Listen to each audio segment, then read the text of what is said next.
Hey guys, just checking in from the Dirk Gently Season 2 Writers Room to talk about a Reddit post I saw that was really interesting about Triple H as a corrupting influence. That's kind of true. Triple H is a toxic, extremely insecure, hyper-aggressive personality.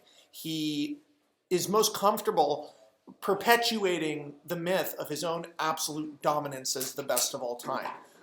Remember, he thinks of himself, that like warrior king thing in his head, that's how he views himself, the character, I mean.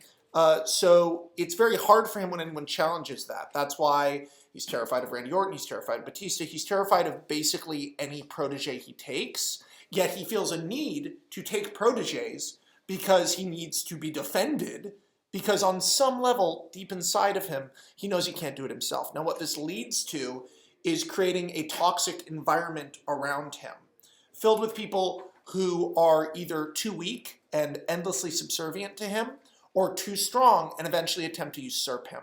His inability to destroy the Shield, easily the most significant thing that happened to him in his post-wrestling and wrestling era, led to him turning Seth Rollins, someone who could beat him, into a mini-him, simply through osmosis.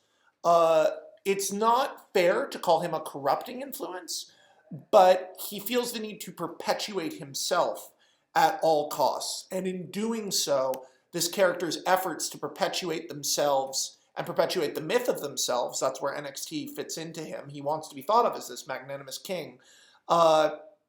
It comes at the cost of the morality of anyone who interacts with him.